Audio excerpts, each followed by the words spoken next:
I never thought I'd be the kind of man whose wife would look him in the eyes and lie. But life has a way of proving you wrong in the cruelest ways. It all started with a simple request.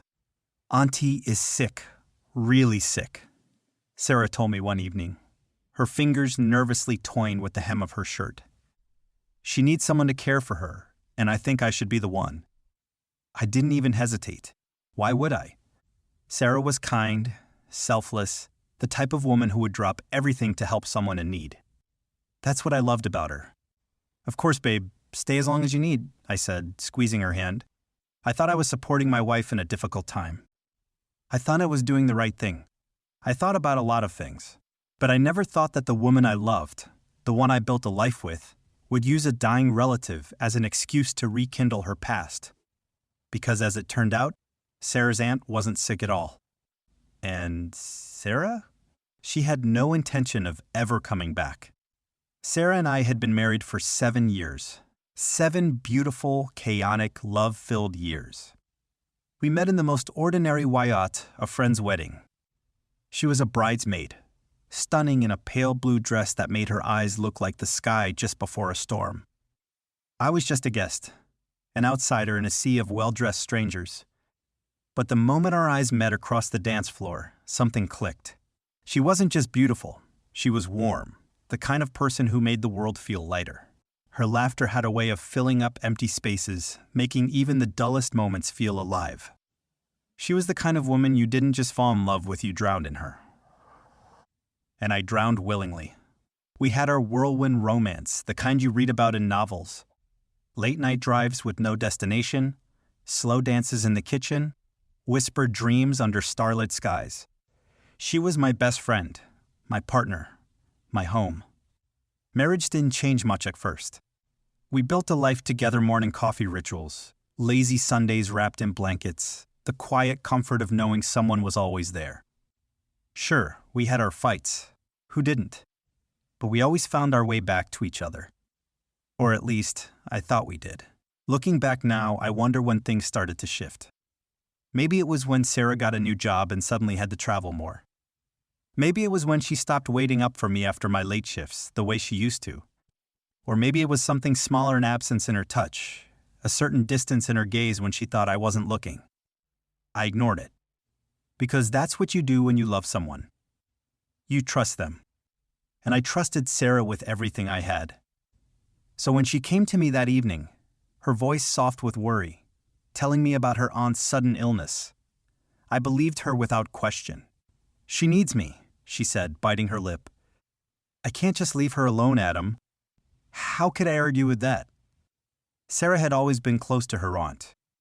She talked about how the woman practically raised her when her own parents were too busy with their careers. "Go," I told her, pulling her into a hug. "Do what you need to do. I'll be right here when you get back." She hugged me back, but there was something off in the way she held me, like she was already halfway gone. I should have noticed. I should have known. But love makes fools of us all. At first, everything seemed normal. Sarah called me every night from her aunt's house, her voice tired but loving. She told me about the long hours, about how hard it was to see her aunt so weak. She said she missed me, that she couldn't wait to come back home. And I believed her. For the first 2 weeks, I didn't question a thing.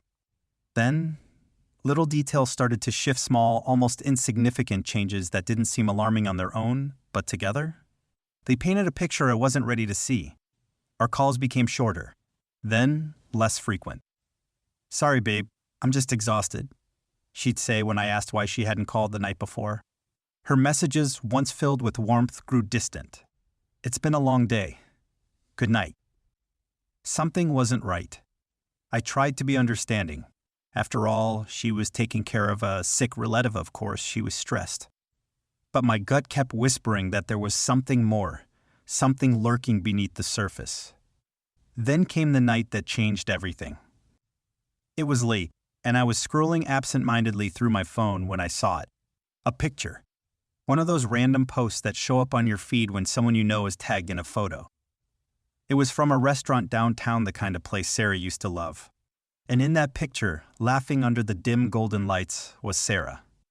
But she wasn't alone. Sitting beside her, his hand casually resting on the small of her back, was someone I recognized. Daniel. Her ex. The man she once told me was her biggest what if. My heart slammed against my ribs. Maybe it was nothing. Maybe it was just an old friend catching up. But then I noticed something else. She wasn't wearing her wedding ring. I stared at the picture for what felt like hours. My fingers hovered over my phone, itching to call her, to demand an explanation. But what would I even say? "Hey, I saw you out with your ex. You forgot your ring, mind explaining?" It sounded pathetic. Desperate. Maybe there was a reason. Maybe it really was just a friendly dinner. But if that were true, why had she lied? She told me she was exhausted, too drained even to talk. But there she was, smiling, glowing, looking happier than she had in months. And Daniel, his hand on her back, his body leaning just a little too close to hers. It wasn't the pose of an old friend. He was something more. A storm of thoughts crashed inside my head. Is this why she left? Was her aunt even sick? Am I just being paranoid? I tried to reason with myself, but a sick feeling had lodged itself deep in my gut, and no matter how much I tried to shake it off, it wouldn't leave. The next morning, I forced myself to act normal. "Hey," I said when she finally called. "Hey, babe," she replied, her voice light, casual like nothing had changed. I closed my eyes, picturing her on the other end of a line. Was she lying in bed? Sitting at a table across from him? Was he watching her as she spoke to me? "How's your aunt?" I asked, testing her. She sighed. "Same as yesterday. It's hard, you know. I can barely sleep." A bitter laugh bubbled up in my throat, but I swallowed it down. "You barely sleep? You barely sleep, but you have time for candlelit dinners with your ex?" "I miss you," she added after a pause. I almost believed her. "I miss you too," I said, though I wasn't sure if it was still true. When the call ended, I sat in silence, gripping my phone so tightly my knuckles turned white. Should I confront her? Should I wait and see if she told me the truth on her own? Or should I do something I never thought I'd have to do should I find out for myself? One thing was certain. I wasn't going to sit back and let my wife make a fool of me. I couldn't sit still. Every part of me screamed to confront Sarah, to throw the picture in her face and demand the truth. But something held me back. I needed proof. Real proof. Not just a photo I stumbled across online. So, against every rational thought, I did something I never imagined I'd do. I drove to her aunt's house. It wasn't far, just an hour away. I told myself I was just checking in, that maybe I'd find Sarah truly exhausted, caring for a sick old woman, and all my doubts would disappear. But deep down, I already knew what I was going to find. Or rather, what I wouldn't find. When I pulled up in front of the house, my hands were slick with sweat. The place was dark, the curtains drawn, no signs of life inside. I knocked once, then twice. No answer. I hesitated before stepping back and pulling out my phone. My heart pounded as I dialed Sarah's number. She picked up on the second ring. "Hey, babe," she said, sounding tired. I was just about to take a nap. I looked at the empty, silent house. My stomach twisted. "Where are you?" I asked, keeping my voice steady. "At the house, with Aunt Linda. She's been sleeping all day." Lie. Cold realization washed over me. "Are you sure?" I asked, my throat tightening. She hesitated, just for a fraction of a second. "Of course I'm sure, Adam. Why?" I clenched my jaw, staring at the lifeless house in front of me. I could hear my heartbeat pounding in my ears. "Because I'm standing outside your aunt's house right now, Sarah." Silence. The kind that stretches too long, heavy with unspoken truths. Then, finally, she spoke. "Adam, I can explain." I let out a bitter laugh, my grip tightening on my phone. "Can you? Because I'd love to hear why your ailing aunt's house is empty, and why the woman I love has been lying to me for weeks." There was a shaky breath on the other end. Then, the words that shattered everything. Adam, I'm not at my aunt's house. I never was. My chest tightened. Then where the hell are you, Sarah? I demanded. Another long pause. And then, I'm with Daniel. My world stopped. For a moment, I couldn't breathe. The world around me blurred, the edges of my vision darkening. The only thing I could hear was the blood rushing in my ears. You're with Daniel? My voice barely sounded like my own. Sarah sighed, as if this conversation was as exhausting for her as it was for me. Adam, I never wanted you to find out like this. Find out what, Sarah? I snapped, my hands trembling. That you left our marriage for your ex? That you used your sick aunt as an excuse to run back to him? It's not like that, she whispered. Then tell me what it's like, I shot back. Because from where I'm standing it looks exactly like that. There was a long silence. Then, finally, she spoke. And what she said next broke me. Adam, I needed time to figure out what I really wanted, and I realized I still love him.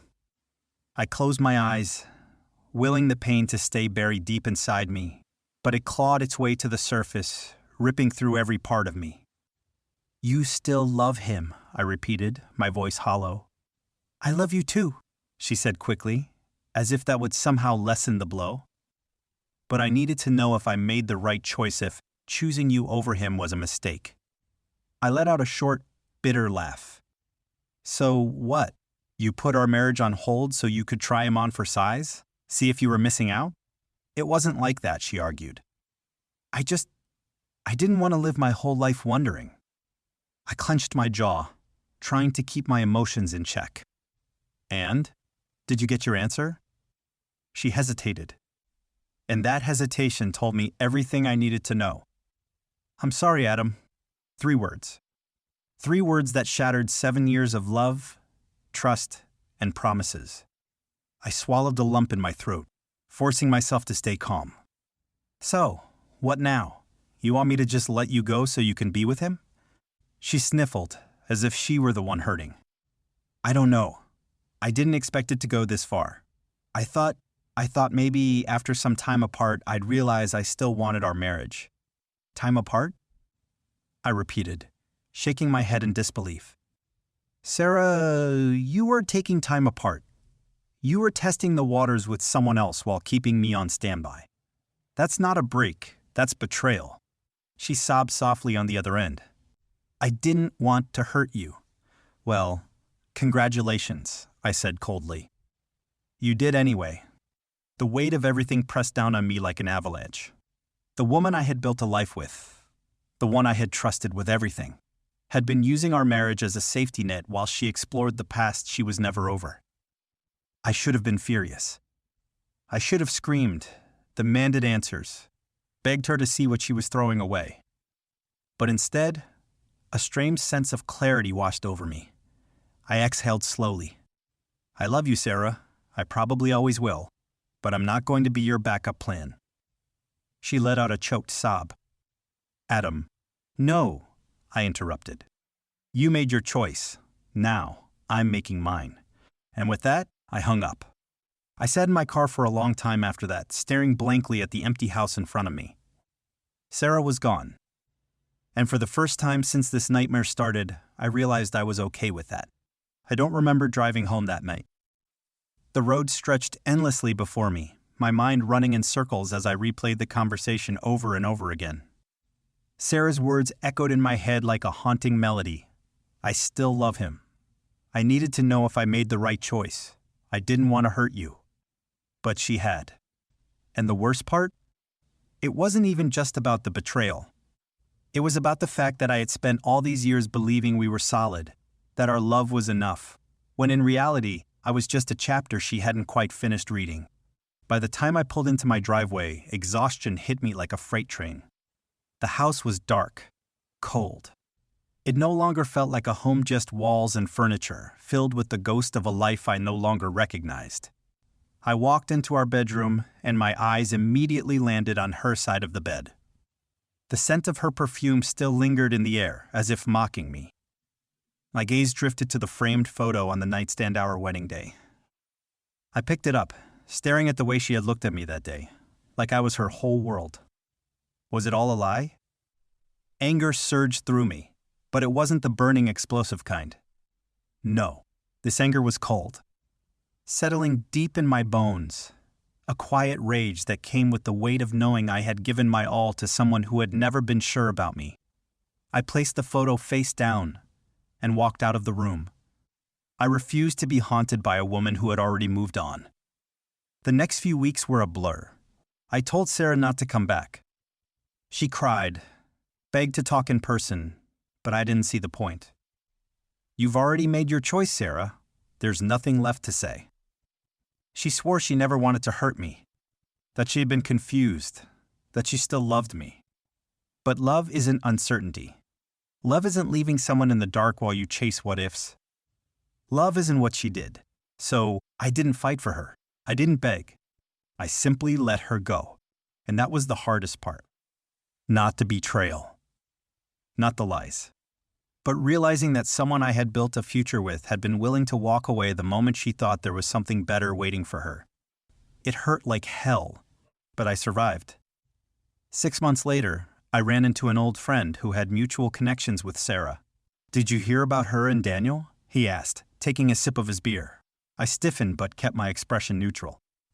"No, and I don't really care." He let out a short laugh. "Well, let's just say it didn't end the way she expected." I raised an eyebrow, silently urging him to continue. Turns out, Daniel was never serious about her. She left her marriage thinking she'd get some fairy tale reunion, but he got bored after a few months. Move on to someone else. I let the words sink in. Sarah had thrown away our marriage for a man who didn't even want her in the end. A part of me should have felt satisfied, maybe even smug. But all I felt was nothing. She was just another lesson now, a scar that would fade with time.